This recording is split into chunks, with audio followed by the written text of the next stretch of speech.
I used to believe that control was the same thing as safety. My life followed order like a ritual. Early mornings, encrypted systems, silence. I analyzed threats for a living, tracked the unseen patterns of people who thought no one was watching. My home was the one place that wasn't part of the equation, a space untouched by the constant noise of risk. I built walls, both digital and emotional, and I thought they were strong enough to hold.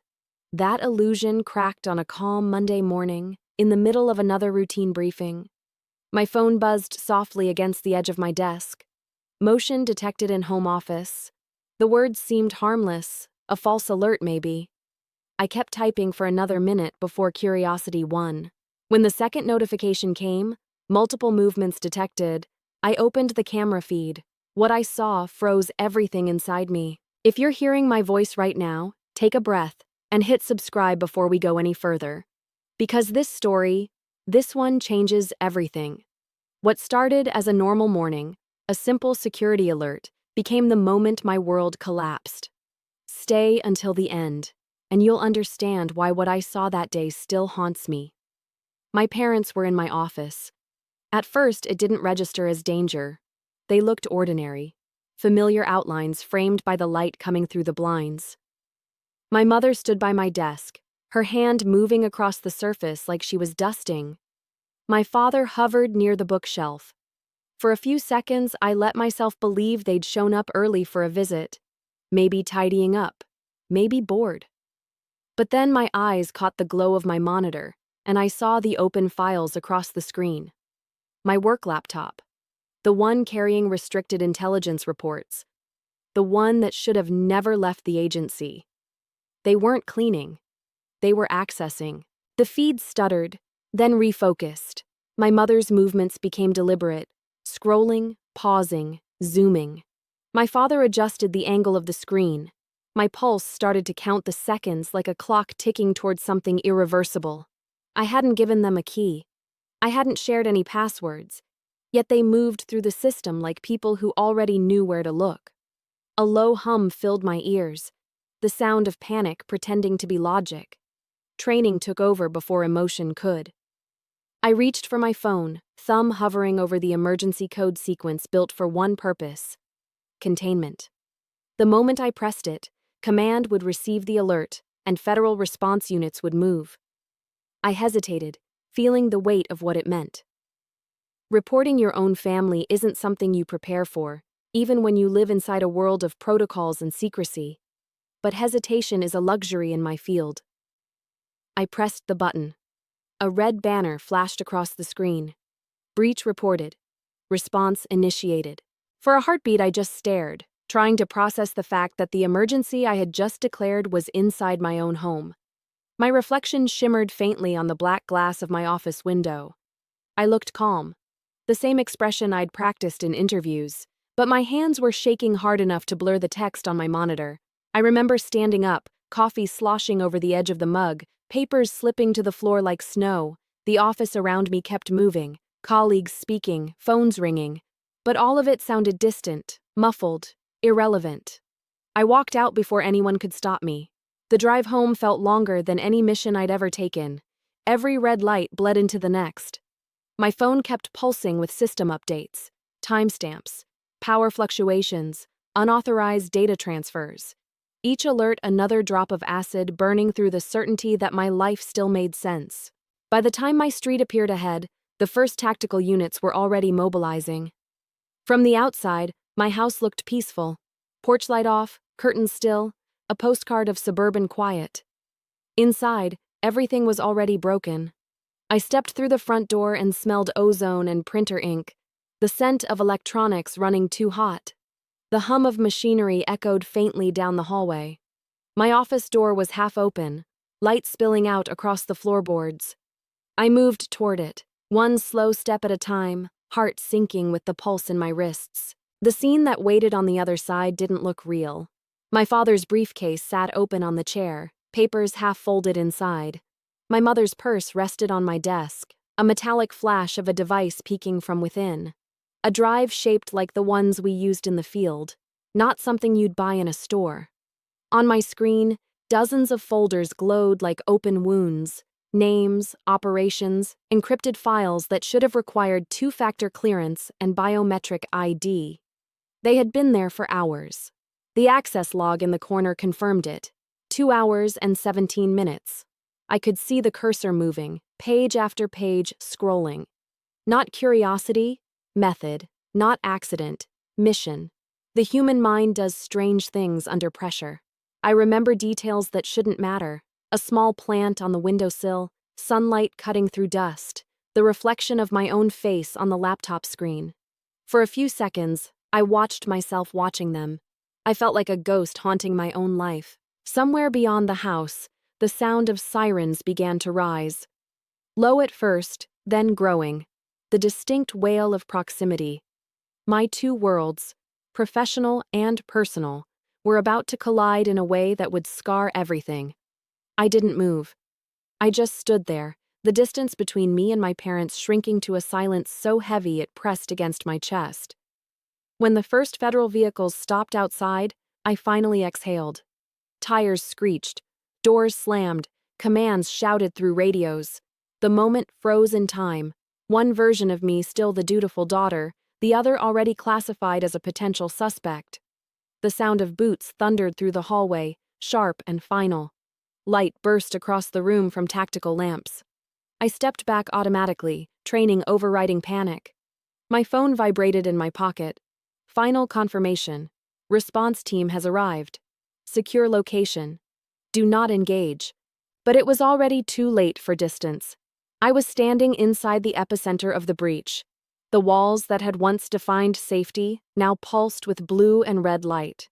Every photograph, every piece of furniture, every memory felt contaminated by the knowledge that nothing around me was private anymore. As agents flooded the house, my gaze drifted back to the monitor. In the reflection, I saw the faint outline of my parents, still calm, still methodical, still believing they could explain this away. But I also saw myself, a shape caught between duty and disbelief, between the law I served and the blood that had just broken it. I didn't know then that this was only the beginning, that what I thought was betrayal would unravel into something far more complicated. But as the sirens faded into the rhythm of shouted orders and camera flashes, I understood one thing with absolute clarity. Sometimes the people you trust most aren't protecting you. Sometimes they're cleaning up a mess you were never meant to see. When the noise settled, the world shrank into fragments, flashes of blue light, the rhythm of boots, the metallic click of weapons being secured. I stood at the edge of my office as agents moved through every room of my house, their voices low, practiced, methodical. The air smelled like sweat, dust, and ozone. In their presence, I felt both protected and exposed, as if they were saving my life while dismantling it piece by piece. My parents were seated in the corner under watch. My mother's face was pale, unreadable. My father's posture still carried that strange steadiness I had noticed through the camera feed. I should have felt relief that they were alive, that no one had been hurt, but instead, there was only static in my chest. A hum of disbelief so deep it bordered on nausea. Everything that had defined family, love, and trust had shifted into evidence. I was asked to step outside while they processed the scene. Even through the walls, I could hear the whir of cameras, the zipping of evidence bags, the heavy thud of drawers being opened. My mind replayed every second of the footage I had seen, every motion, every scroll of a file that was never meant for their eyes. I kept waiting to wake up, to find that this was a simulation gone wrong, but the smell of the air, the cold metal of the handrail beneath my fingers. It was all too real. The sun had started to fall behind the houses, throwing long shadows across the street. Neighbors stood behind windows, pretending not to stare. A child's bike lay abandoned on the lawn next door. Ordinary life continued only a few meters away, indifferent to the implosion happening inside my home. I thought about what would come next. The reports, the internal interviews, the questions I would have to answer. Every instinct in me wanted to protect them, to rewrite what I had seen. But training doesn't leave room for sentiment. In my world, evidence doesn't care about bloodlines. An agent approached and nodded for me to return inside. The hallway looked different now, stripped of familiarity, flooded with light from portable lamps. My mother sat at the dining table, an agent cataloging the contents of her purse. My father was in my office, surrounded by screens and cables, his expression unreadable. When his eyes met mine, something cold passed between us, an understanding that the ground beneath both of us had changed forever. I tried to study him the way I studied suspects, searching for patterns, inconsistencies, the micro-movements that reveal truth beneath calm.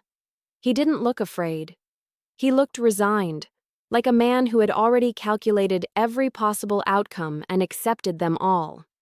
One of the agents motioned for me to stand near the doorway while they logged the chain of custody for my equipment. Watching them remove my laptop from the desk was like watching them lift a piece of my identity. Years of classified work, now sealed in a black evidence bag.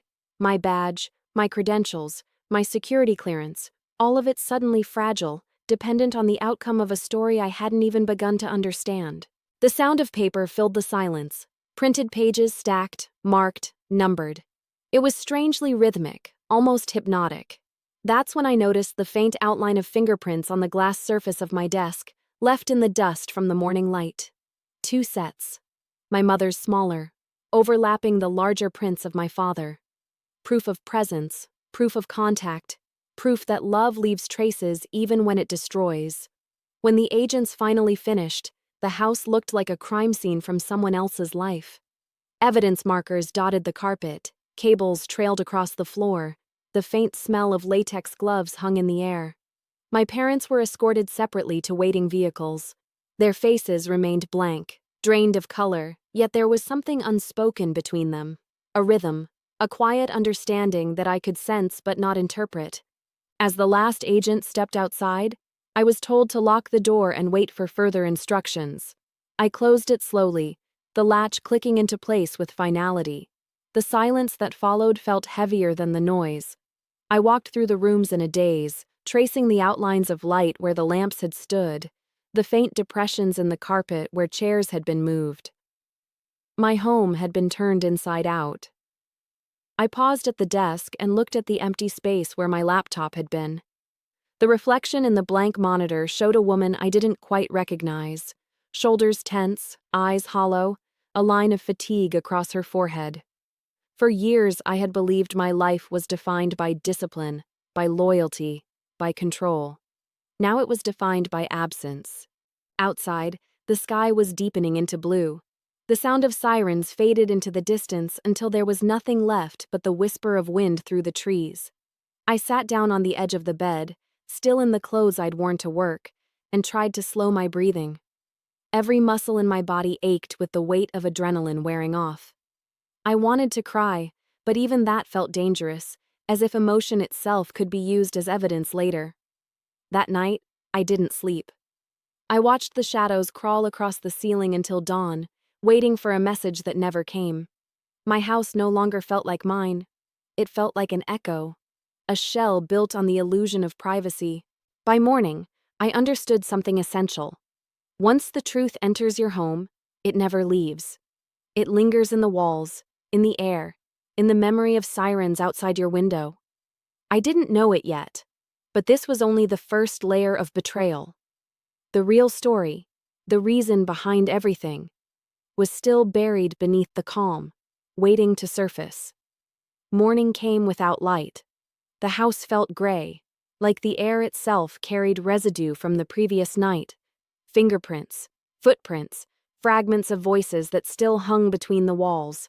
I moved slowly, every motion deliberate, as though my body didn't yet trust the ground. The silence wasn't comforting anymore. It was heavy, watchful, as if the rooms were listening. I made coffee just to have something to do, something that still belonged to me. But even that small ritual felt altered. The steam from the cup curled upward, catching the faint chemical scent of the fingerprint powder left behind. Every surface had been dusted, photographed, sealed. What used to be home was now evidence, and I was both its owner and its suspect. The agency called at dawn. Their tone was polite, professional, clinical. I was to remain available for questioning. Ongoing investigation. That phrase looped in my mind like static. It meant my access was suspended, my badge deactivated, my work terminal locked. Overnight, I had gone from analyst to liability. I walked through each room, studying the aftermath the way I'd once studied intelligence photos, searching for meaning in the details. In my office, sunlight broke through half-closed blinds, catching the faint trace of an outline on the desk where my laptop used to sit. The emptiness looked almost deliberate, as though something had been placed there not long ago and removed quickly. My training told me to trust patterns, not assumptions. That was when I saw it. A small piece of adhesive under the edge of the desk, barely visible unless the light hit it right. I crouched down, my pulse steadying into the cold rhythm of investigation. The residue was from electrical tape, the kind used to secure hidden devices. Someone had attached something there. Maybe a transmitter, maybe a recorder, maybe something worse. I checked the area around it. Small scratches near the baseboard, a displaced screw, dust patterns that didn't match. The signs were subtle, but they were there. This hadn't been a spontaneous intrusion. It had been orchestrated. The realization settled deep into my stomach like a weight. My parents hadn't stumbled into classified material by mistake. They'd been prepared, positioned. Their timing, their tools, their composure. None of it fit the narrative of two curious people crossing a line they didn't understand. Someone had told them exactly where to go, what to open, what to find. I took a step back and looked at the office as a whole. The plant by the window, the shelf of files, the faint ring from a mug I hadn't washed. It all looked the same, yet nothing felt real anymore. The line between my professional life and my private world had blurred completely, and I was standing in the middle of the intersection. The phone buzzed again. Another message, an automated system alert confirming the chain of custody for seized materials. The phrasing caught my eye. Items transferred for cryptographic analysis. External review pending. External. That meant the files weren't staying within the agency. They were moving to a joint task force. It wasn't just about me anymore. Whatever had happened had escalated into something larger. Outside, a van slowed in front of my house. Black windows, unmarked. It lingered for 3 seconds too long, then pulled away. I knew the rhythm of surveillance when I saw it. Observation, not intimidation. Standard protocol when an insider breach was suspected. I wasn't being protected. I was being watched. I closed the blinds and sat on the edge of my desk. The surface was cold against my palms. My thoughts circled the same question over and over. Why now? Why them? There had been no threats, no warnings, no signs of compromise. Unless the compromise had started long before I ever noticed it. The human brain likes to build stories around pain. It tries to make chaos look like sequence, like something earned or deserved. I could feel that instinct taking hold, trying to rationalize what I'd seen, to imagine my parents as victims, manipulated by something bigger. But another part of me, colder, sharper, whispered a different possibility. What if this had always been in motion? What if the people I trusted most had been working against me for years, waiting for the right moment to act? The question itself felt dangerous, but once it appeared, it wouldn't leave. I looked at the photo frame still standing on my shelf. Me, my mother, my father, smiling on a beach years ago. The wind in my hair, their hands on my shoulders. A picture that once meant family now felt like documentation. Proof that we existed together before everything fractured. I knew I couldn't just sit and wait for the investigation to define me. Waiting was surrender. And if the truth about this breach was buried, I needed to be the one to unearth it, before someone else decided what version of the story would survive. I didn't realize it yet, but that morning, standing alone in the remains of my own life, was when I stopped being the subject of an investigation and became the investigator again. Because if they were going to watch me, I would watch back. The summons arrived before sunrise. A single message. Report to headquarters. 0700 hours. No greeting. No explanation. just coordinates and a time, like a field order for an operation that happened to involve my own life. I dressed mechanically, the way soldiers move after too many sleepless nights. Neutral clothes, no badge, no watch, no jewelry. The mirror offered a face I barely recognized. Colorless skin, eyes ringed with fatigue. The faint tremor that appears when adrenaline has been running too long. I didn't bother with makeup. There was no version of myself that could soften what was coming. The drive was silent. The city looked half awake, blurred by morning fog and streetlights that refused to die. Each traffic light reflected against the windshield like an interrogation lamp. By the time I pulled into the agency's underground garage, my heartbeat had settled into a steady, clinical rhythm. Fear transformed into precision. The building was familiar, yet it felt different now. Sterile, suspicious, too bright. I could almost feel the cameras tracking every step. The elevator ride to the 7th floor lasted less than a minute, but it stretched long enough for memory to intervene. Briefings, laughter, the small victories that had once made me proud to belong here. Now every memory came laced with irony. When the doors opened, the hallway ahead was empty. White walls, gray floor, a hum of fluorescent light. I followed the signs to Internal Security Division. Each footstep sounded like evidence. They led me into a room built to erase comfort. No windows. One metal table, 2 chairs, a recorder already blinking red. The air smelled faintly of disinfectant and electricity. I sat, folded my hands, and waited. The posture felt rehearsed. Shoulders back, eyes steady, nothing to hide. But beneath that stillness, everything shook. Minutes passed before the door opened. 2 investigators entered, one tall, one shorter, both expressionless in that specific way people learn after years of interviews. They didn't introduce themselves, they didn't need to. Their purpose was obvious, to confirm whether I was a professional failure or a national threat. The questions started simple: dates, times, access logs. Their voices were measured, even carefully detached. I answered in the same tone, precise, factual, emotionless. The rhythm of bureaucracy became my armor. Then came the shift. They began circling back, repeating the same questions in altered order. It was a method I knew well, looping inconsistencies until fatigue forced cracks to show. Why was the laptop at home? How long had my parents been inside the property? Had I ever shared information with them, intentionally or not? Each question carved away another layer of certainty. They weren't seeking truth. They were measuring reaction timing, tone, body language. They were mapping my guilt, whether it existed or not. The clock on the wall ticked with surgical precision. Hours dissolved into each other until I couldn't tell where one session ended and another began. My throat ached from repetition. The coffee they offered tasted metallic, but I drank it anyway, grateful for something to hold. Eventually, they shifted from procedural to personal. They asked about childhood, family habits, communication patterns. They asked if my parents had ever expressed political opinions, if my father had military training, if my mother had foreign contacts. Every answer I gave felt like betrayal disguised as cooperation. I had spent my entire career protecting secrets.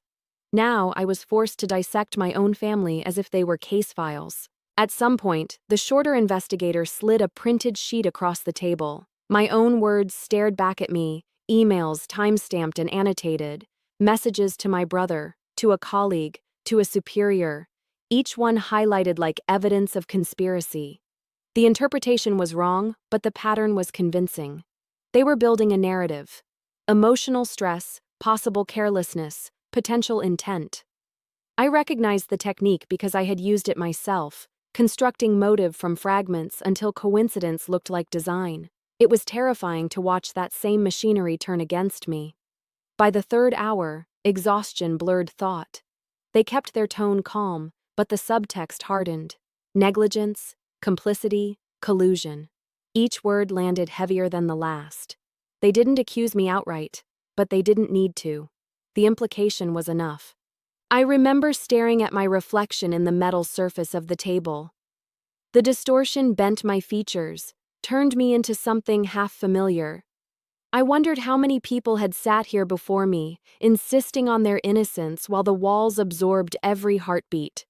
When they finally dismissed me for a short break, I stepped into the corridor and realized how soundproof the room was. Out here, the agency's daily rhythm carried on. Phones ringing, printers humming, footsteps echoing. Life continued as if nothing catastrophic were unfolding behind closed doors. The normalcy felt obscene. They called me back for another round.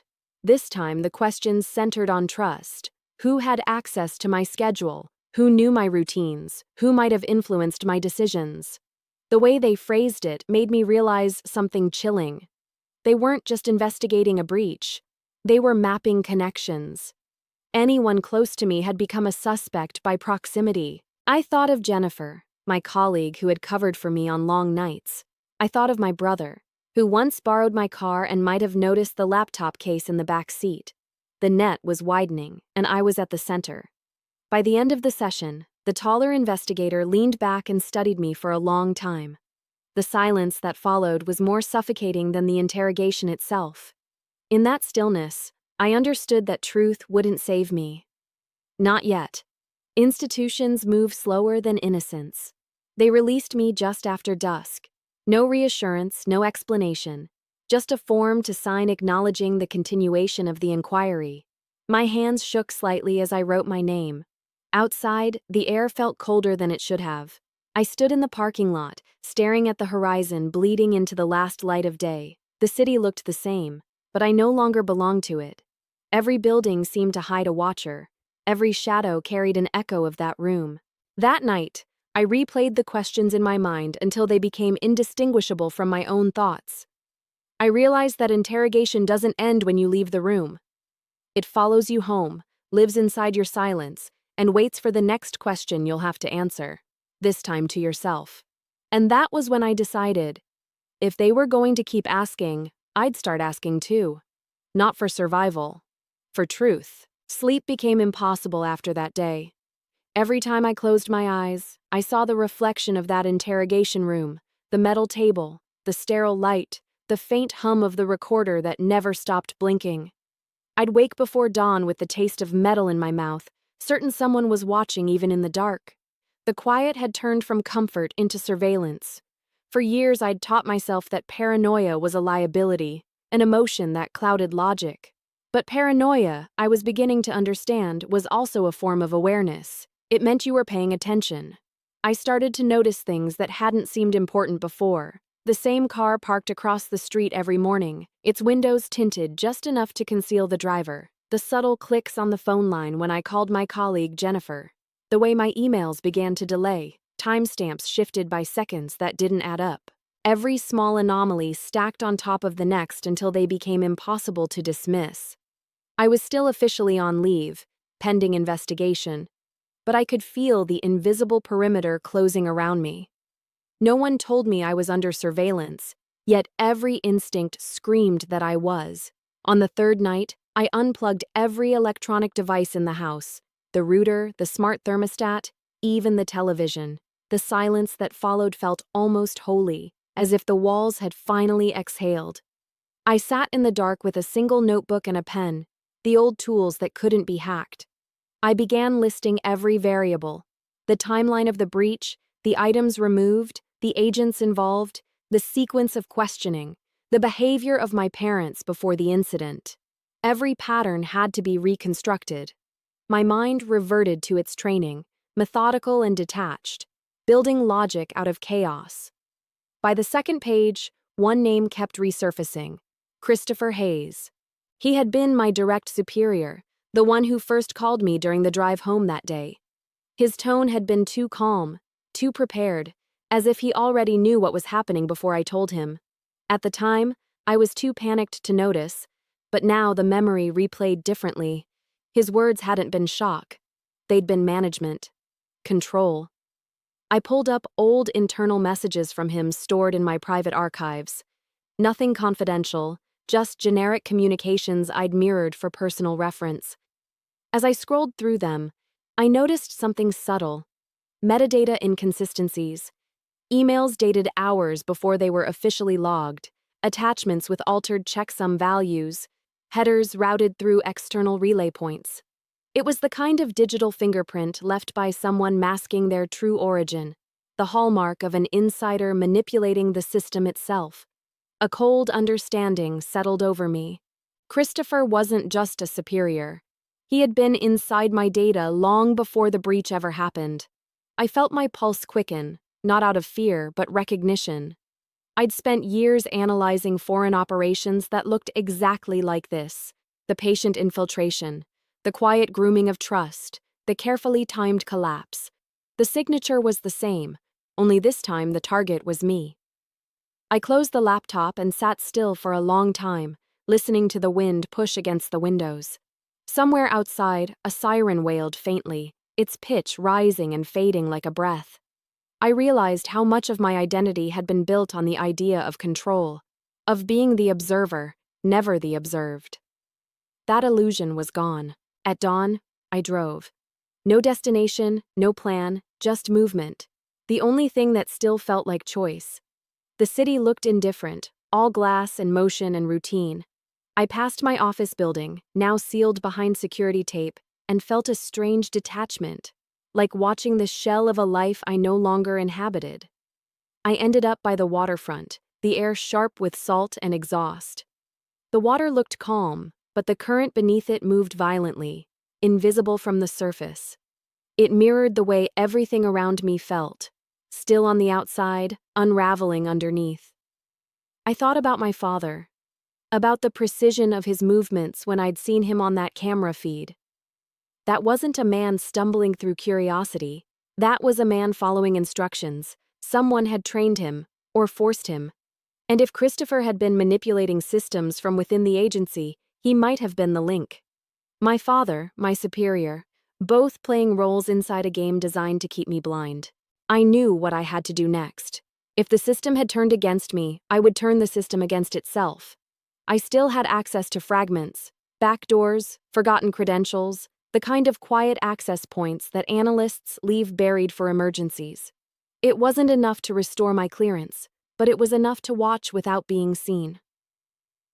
That night, I activated an old terminal disconnected from any network, a shadow workspace. I rerouted signals through dead servers, masked origins through expired certificates. I wasn't hacking. I was observing, tracing metadata, reconstructing paths. Every keystroke was a heartbeat. Hours passed. The data unfolded slowly, like film developing in the dark. Each layer revealed new connections, encrypted addresses linked to external nodes, login attempts synced with internal meetings. And there it was again, Christopher's digital signature, embedded in access logs tied not to me, but to surveillance operations monitoring other analysts. He wasn't just watching me. He'd been watching everyone. My hands trembled slightly on the keyboard, the adrenaline sharp enough to taste. I wasn't supposed to be doing this. If anyone traced my activity, it would be enough to convict me of espionage. But I couldn't stop. Every new discovery fed the fire that had been smoldering since that first alert. By 4 a.m., the pattern was clear. There was a network, internal, organized, deliberate. My parents' involvement wasn't random. They were part of a larger structure, one that moved like an organism feeding on information. The breach hadn't been a mistake. It was a message. As I powered down the system, I looked at my reflection in the monitor's dark glass. The woman staring back wasn't the analyst who followed rules. She was something else now. Stripped of faith, sharpened by betrayal, and ready to step beyond the lines she'd once sworn to protect. The agency had trained me to see patterns others missed. Now I saw the pattern inside the people I trusted most, and I wasn't going to look away anymore. The night I uncovered Christopher's digital fingerprint, the air in my house felt different. Still, heavy, electric. It was the kind of silence that comes after thunder, when the world holds its breath, waiting to see what's left standing. For years I'd believed the most dangerous part of intelligence work happened out there, on foreign soil, behind encrypted lines, through targets we'd never meet. I was wrong. The real danger had always been inside, hidden behind familiar faces and clean government corridors. By dawn, I'd mapped enough data to know this wasn't one man's corruption. It was infrastructure. The pattern of Christopher's movements intersected with other access points, accounts from separate departments, each behaving like nodes in a single organism. The deeper I traced, the more it felt alive. A network pulsing beneath the official systems, feeding on information and hiding within protocol itself. I sat back and stared at the screen. Lines of code blurred into veins, the glow of the monitor bleeding across my hands. The agency had built firewalls around classified data, but what no one protected were the people, the human channels, the overlooked gaps between hierarchy and habit. That was where betrayal lived. Outside, the first light broke through the blinds. The color of it felt wrong, too clean against the chaos I'd uncovered. I shut down the terminal, wiped every trace of my session, and stepped away. My reflection in the dark glass followed me, a stranger wearing my exhaustion. I spent the next day invisible. No calls, no messages, no movement that could be tracked. I walked through the city like a ghost, noticing the patterns of observation I used to design myself. The cameras, the mirrored windows, the rhythm of people who think they're alone but aren't. I realized how naive I'd been to believe privacy still existed. When I returned home, the mailbox was empty except for a single envelope without a stamp. My name, handwritten. Inside, one sheet of paper. A string of numbers that looked like nonsense until I recognized the format. Coordinates. They led to a storage facility 15 miles south of the city. The kind used by people who want things forgotten. Climate-controlled anonymity behind coded gates. It could have been a trap. It could have been nothing. But curiosity is the twin of survival, and I'd already crossed the line where caution ends. The drive there felt weightless, detached from reality. The world outside the windshield blurred into motion lines. My mind replayed every moment since the breach, the break-in, the interrogations, the hollow promises of procedure. None of it mattered anymore. What mattered was what waited behind that door. The storage facility was nearly empty when I arrived. Rows of steel units stretched into the distance under flickering fluorescent light. The air smelled of dust and freon. I found the number from the note, Unit 317, and entered. Inside was darkness and a single object, a locked briefcase on a table. I knew the model, agency issue from a decade ago, decommissioned but never truly obsolete. The lock mechanism had been damaged, pried open and resealed with tape. Someone had wanted to keep this closed but hadn't trusted the system enough to store it officially. I lifted the lid slowly. Inside lay documents, photographs, and an external drive, all tagged with a name that froze me where I stood. Viktor Vulov. The name had haunted briefing rooms for years, a foreign intelligence ghost, blamed for dozens of data leaks but never captured, never confirmed. Seeing it here, inside a forgotten storage unit tied to my superior's network, was confirmation. This wasn't coincidence. Christopher hadn't just betrayed us. He had been feeding Vulov directly.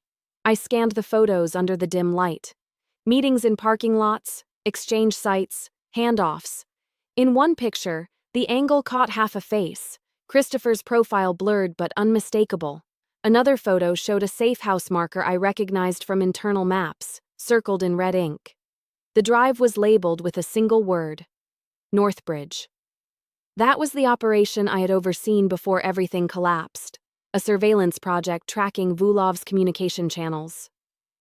My stomach tightened. If this drive contained the full dataset, it meant the leak wasn't accidental.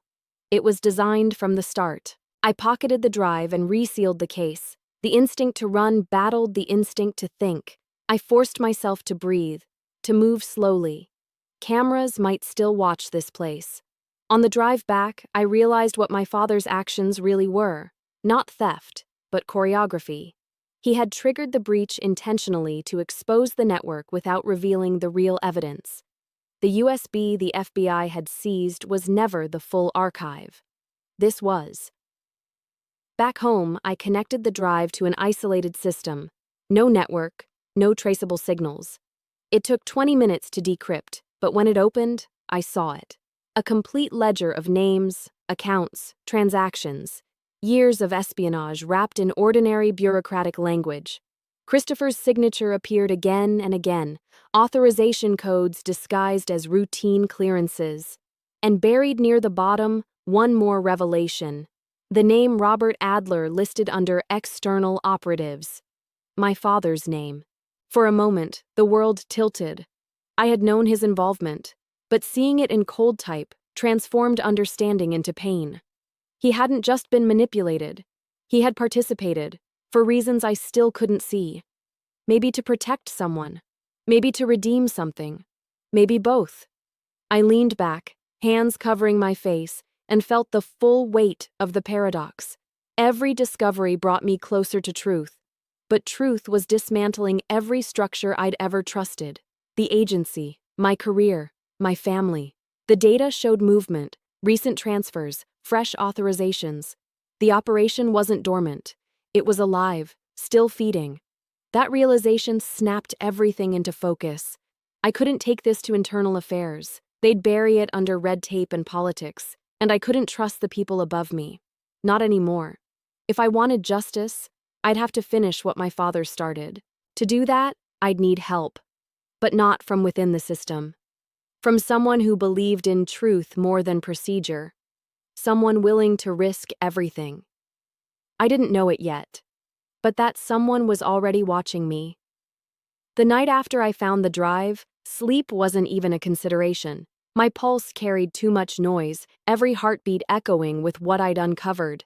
The network wasn't theory anymore. It was alive, breathing, watching. I could almost feel it following me through the dark. By morning, I'd made my decision. Staying still meant waiting to be erased. Movement, at least, gave me a chance to choose the direction of the fall. I packed light. One encrypted drive, cash, a spare phone, a burner SIM, and the USB with the name Northbridge. Everything else stayed behind. I didn't even lock the door. The city was gray when I drove out, rain slicking the asphalt into mirrors. The kind of weather that makes everything reflective, uncertain. I told myself it was cover, but the truth was simpler. I didn't want sunlight. Light reveals. I needed shadows. Traffic blurred into streaks. Every car behind me felt too close, every turn too deliberate. My training kept looping through scenarios, pursuit patterns, intervals, tail distance. The paranoia didn't feel irrational anymore. It felt accurate. At a red light, I checked the rearview mirror. A black SUV had followed since the last interchange. No plates I recognized, no lights, just steady distance. Not close enough to trigger suspicion from civilians, but close enough to keep me in sight. I turned left at the next exit, then another, cutting through industrial back roads. The SUV stayed. Precision, not coincidence. I let my breathing slow, steadying my hands. Adrenaline only helps if you can aim it. At the next intersection, I killed my lights and pulled sharply into an old service alley, stopping behind a row of dumpsters. I counted. 30 seconds. 40. The SUV passed, its headlights sweeping the street like a slow searchlight. The hum of its engine faded into distance. But I knew better. They'd loop back. They always do. I waited another 2 minutes, then turned the car around and drove in the opposite direction. I didn't head home. Home wasn't safe anymore. Instead, I followed the coordinates embedded in one of the files on the Northbridge Drive, a set that led to a warehouse district near the old docks. The area was abandoned, at least officially. The kind of place that used to hum with machinery and now only echoed with wind. Perfect for meeting people who wanted to stay unseen. Inside, the air was damp and smelled like oil. Rusted cranes hung overhead like skeletons. My footsteps echoed too loudly. I hated the sound. Noise means trace. I found the terminal listed in the data, a storage container converted into a crude operations hub. Inside, faint light blinked from a dead laptop still running off residual power. Whoever had been here left fast. Too fast. The screen displayed the tail end of a live data transfer, now frozen mid-sequence. The source tag read Vulov/primary. The destination was masked behind encryption too sophisticated for local decoding. But the timestamp mattered more. It was from 2 hours ago. They were moving the network, shifting assets, covering tracks, and now they knew I had the drive. The faint sound of gravel outside cut through the static. Tires crunching slow, deliberate. I killed the screen, ducked behind the door, and waited. The seconds stretched thin. The warehouse swallowed the sound, amplifying my heartbeat until it felt deafening. Then a shadow crossed the light, spilling through the door's crack. One figure, maybe two. The metallic click of a gun being chambered confirmed everything. I moved first. Years of field drills returning like muscle memory. I bolted toward the back exit, glass shattering as I shoved through a broken panel. The cold air hit like water. Behind me, footsteps quickened. Voices, calm, measured, professional. Not random pursuers, operatives. The dockside stretched open ahead, empty asphalt leading toward the river. I ran for the far edge, cutting between containers, each one towering like walls in a maze. My lungs burned, but I didn't slow. Survival is momentum. A bullet hit the container beside me, metal ringing like a bell. Another struck sparks near my foot. They weren't aiming to kill. Not yet. They wanted retrieval. I reached the final stack of containers and ducked behind them, pressing my back against cold steel. The sound of footsteps split. One pair circling, another holding position. Coordination. They were hurting me. I looked at the river. Cold, dark, violent. The drop was at least 15 feet. The rational part of me calculated risk. The human part didn't care. I jumped. The water swallowed me whole, a freezing shock that obliterated thought. I let the current pull me under, fighting the instinct to surface too soon. Above, muffled voices shouted. Flashlights swept across the water but didn't linger. They assumed the current would do their work. When my lungs screamed for air, I surfaced farther downriver behind a concrete pillar. My body trembled from the cold, but my grip on the drive was iron. I'd sealed it in a waterproof case before leaving home. It was the one thing I couldn't lose. The river carried me beyond the dock lights, into shadow. I climbed out near a drainage path, dragging myself onto the bank, soaked and shaking, but alive.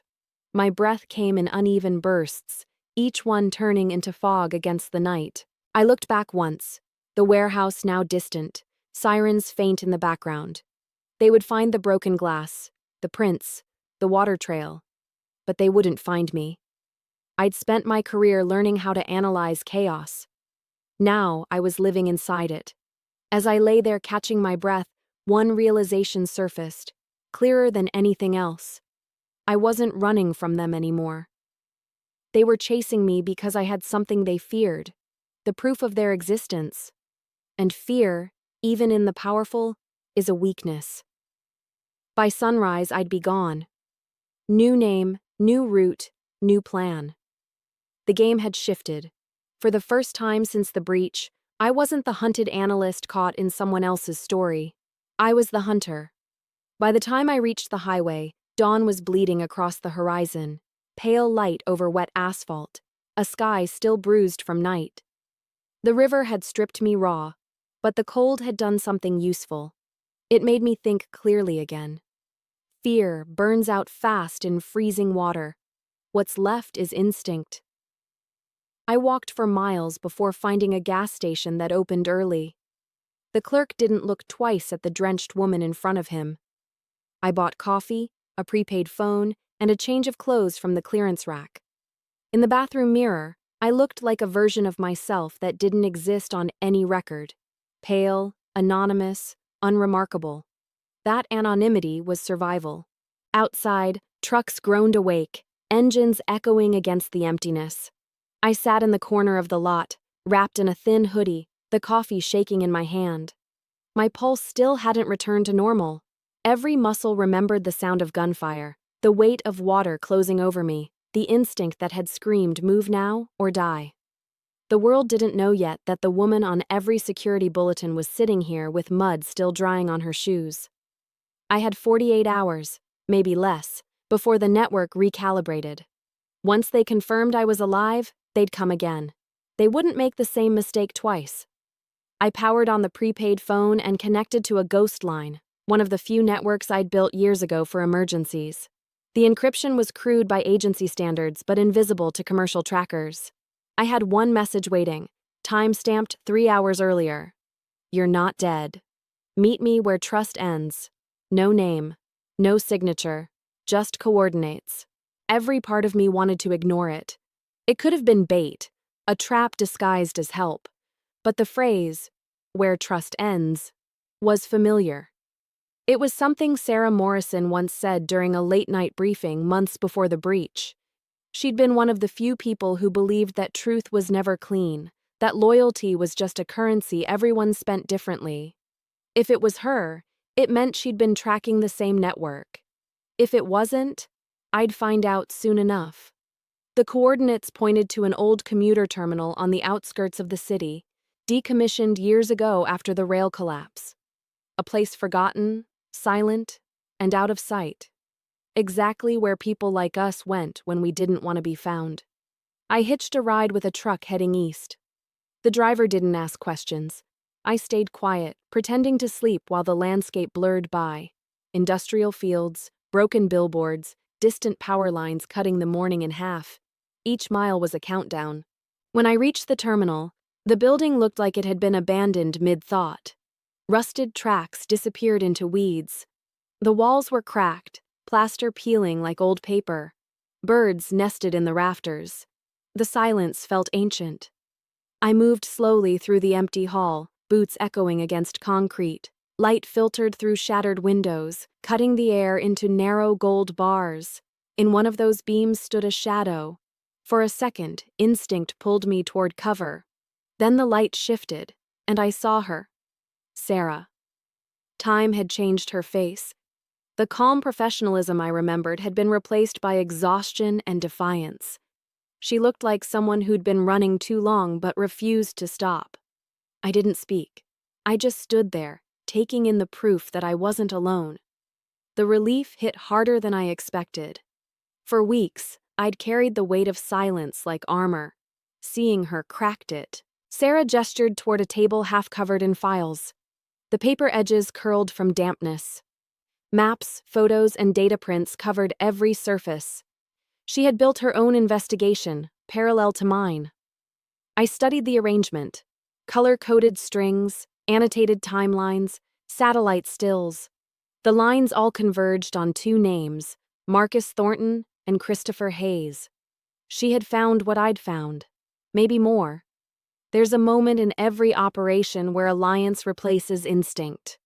You stop thinking about self-preservation and start thinking about purpose.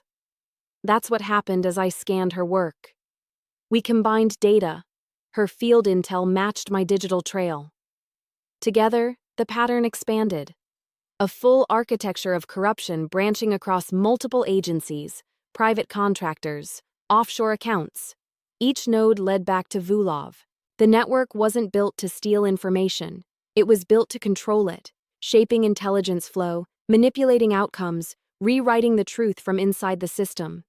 Every operation we'd ever trusted was just another script they authored. We stayed inside that terminal for hours, the air thick with dust and quiet urgency. I forgot to eat, forgot to rest. We built a plan, not just to survive, to expose them. By dusk, the sky had turned a dull violet, clouds moving low over the horizon. Sarah leaned over the map one last time, tracing the coordinates of an upcoming meet listed in one of the intercepted files. 2 nights from now. Same docks where I'd been hunted. The operation's reset point. It made sense. When systems are compromised, they rebuild from familiar ground. The docks would serve as neutral territory, a site to redistribute data, confirm control. If we could intercept that exchange, we could capture everything. I felt the old part of myself returning, the operative who knew how to move in shadows without becoming one. Fear turned into focus. Exhaustion became clarity. When I finally stepped outside, the first rain began to fall. The air smelled of steel and ozone. I stood under it for a while, letting it erase the dirt and river from my skin. The cold bit into me, but it also felt clean. like shedding the last layer of who I used to be. The night ahead would be dangerous. But for the first time since the breach, I wasn't just reacting. I was preparing. Somewhere between betrayal and truth, an alliance had formed. Fragile, temporary, but real. And in the world we lived in, that was enough. The plan was simple on paper. Intercept the transfer, record the proof, expose everything. But simple is never safe, especially when the people you're hunting wrote the rulebook. Sarah and I spent the next 48 hours preparing in silence.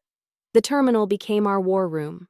Blueprints on the walls, stolen radio frequencies scribbled on scraps of paper, movement schedules marked with red ink. Every variable accounted for, every route mapped. But we both knew planning only buys you time. After that, instinct takes over. By the second night, the city had turned into a storm of noise and distance. I drove toward the docks under a sky that looked heavy enough to collapse. Streetlights bled through fog, stretching shadows across the road. The air smelled like rain and metal. The docks were nearly deserted when I arrived. Rows of shipping containers stood stacked like monuments to silence. Wind howled through the gaps, carrying the faint echo of waves hitting steel. Somewhere out there, the exchange was about to begin, the final handoff that would bury the last traces of this network, or, if I played it right, expose it. I parked 2 blocks away and moved on foot, keeping to the edges of light. Sarah was already in position across the yard, her outline barely visible behind a chain-link fence. Through my earpiece, static hummed softly, the fragile thread connecting us. The first vehicle appeared at 2312, a dark sedan followed by an armored van. No markings, no headlights. The engines died almost in unison. Figures stepped out. 3 men, 1 woman. I recognized one immediately. Christopher Hayes. Even from a distance, he carried authority like armor. His posture, his movements, his calm precision, all of it reminded me of the years I'd spent trusting him. That trust felt poisonous now. The others moved like professionals. Tactical vests, earpieces, the kind of discipline that only comes from training or fear. One of them carried a briefcase, the same model I'd found in the storage unit. I counted the seconds. 1, 2, 3, contact. Another car rolled up from the opposite side, newer, sleeker. 2 men stepped out, foreign accents when they spoke, but I didn't need translation. The exchange was clear: payment for data, transfer for silence. The briefcase changed hands. Sarah's voice came through, low, steady. Now, I moved. Quiet, deliberate, each step rehearsed in my head 100 times.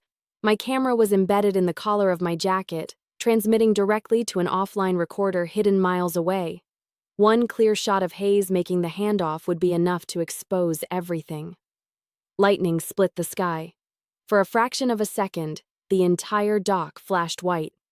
The perfect moment. I lifted my head slightly. The camera caught it all, but the light gave me away. Someone shouted. The echo bounced across the containers. The woman turned first, scanning the shadows. Her hand went to her weapon. Then came the shot. Not aimed at me, at the briefcase. The sound cracked through the air, glass and metal exploding outward. The container's security lights flared red. Chaos followed. Hayes barked orders, his voice cutting through the noise. The foreign operatives scrambled toward their cars. Another shot rang out, then another. Sparks lit the rain. I ducked behind a container, heart hammering. Sarah's voice broke through the static, sharp, urgent. She was moving closer, cutting off their exit. I could hear the grind of tires, the screech of metal, the slam of doors. Hayes disappeared behind the van. The others followed. I sprinted forward, my shoes slipping on the wet steel. The briefcase lay open on the ground, empty. Whatever they'd transferred was gone. I picked it up anyway, snapping photos of the remnants. Fragments of code, shredded paper, a faint chemical burn on the inner lining. Evidence. Proof they'd tried to destroy it. Then the headlights hit me. The van reversed fast, spinning sideways, blocking the path. Hayes stood by the open door, face half lit, rain streaking down his collar. Even at that distance, I could see the calculation in his eyes, recognition mixed with inevitability. He raised his weapon. Before he could aim, Sarah's car came out of nowhere, colliding with the van's rear bumper. The sound was deafening, metal folding into itself, glass exploding. The van spun, crashed into the container stack, and went still. Smoke. Silence. Then sirens. I froze, listening to the sound build in the distance. Too soon. Too fast. Someone had called it in. Maybe Hayes. Maybe one of the operatives who escaped. Either way, we were out of time. I ran toward Sarah's car. She was alive, bruised, bleeding, but conscious. The hard drive from her console blinked red, still recording. We had the footage. Enough to prove the exchange had happened. Behind us, the dock burned with light. Red, blue, white, a kaleidoscope of consequences. We didn't wait to see who arrived first. The city swallowed us before the sirens reached the pier. That night, as I drove through the rain, the flash of lightning kept replaying in my head. That single instant when truth revealed itself just long enough to prove it was real. And for the first time in months, I felt something close to clarity. We hadn't finished the fight, but for once, we were ahead. Morning arrived like a confession, quiet, gray, heavy with unfinished truth.